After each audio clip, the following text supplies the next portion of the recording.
All right, the van dog is on lookout while I start taking all the pieces off to get toward the installation.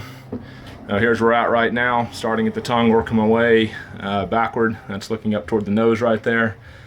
So this is the skin of the trailer right here. This is aluminum skin siding, and basically it's about an inch thick.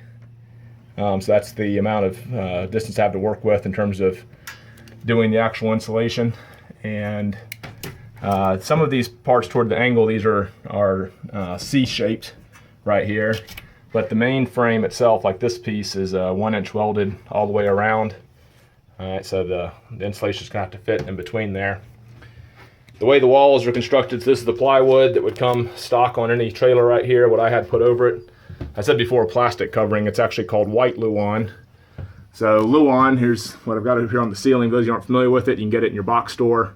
It's pretty thin, only 3 or 4 millimeters thick, but it looks pretty decent for either staining or painting or whatever. I got the white Luan on the sides, which is simply the same as the Luan. Let me get another piece here.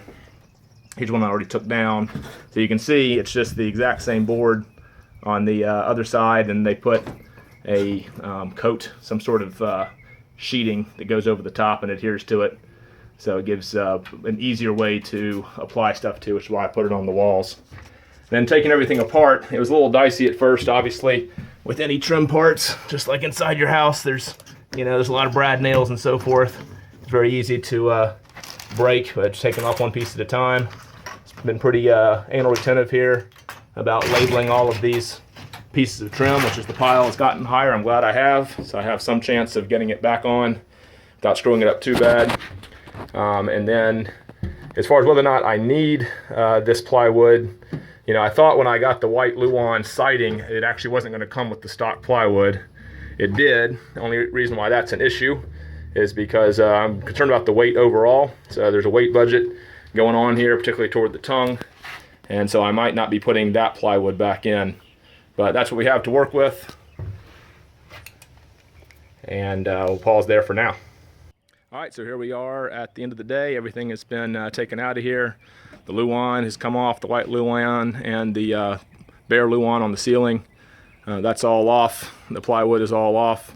A lot of my time was spent getting the brads out from where the Luan was nailed into the plywood. Now making my full assessment going forward for the insulation. So on the sides here, these are actually Z-shaped supports. It's pretty strong. It's not at 1 inch on the street side here. That's okay. What that'll actually allow me to do is fit insulation behind there. This is about a 1 inch gap right there. Up here on the roof, these are U-shaped beams up here at the top. And I can actually get my fingers in there barely and feel that's open in the middle. So that'll allow me to just use some foam filler before I add the full insulation against the skin right here. That is the standard 14-inch fan. I'll be replacing that later. I've got the undercover off, and that should be fine. What I like about how this was set up, and even though it was a pain to remove everything, compared to doing this myself, what is really good is this is solid, I think 3/4 inch plywood right here. This plus the bit at the top is a total of about 2 inches. Get that out here and check that. Yeah, that is over 2 inches to the bottom of the plywood.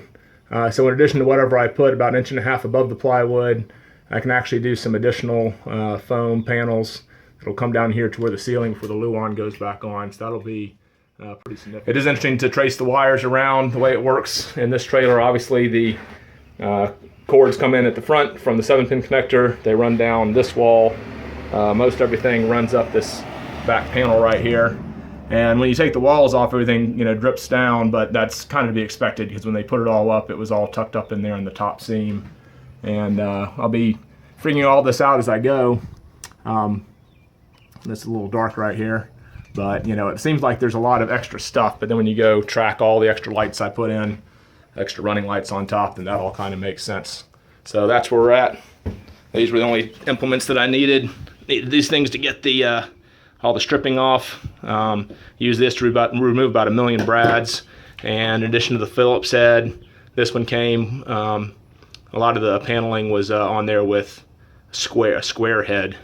So that's it. Everything else has been labeled, all the screws have been divvied, and the Starbucks has been long since consumed.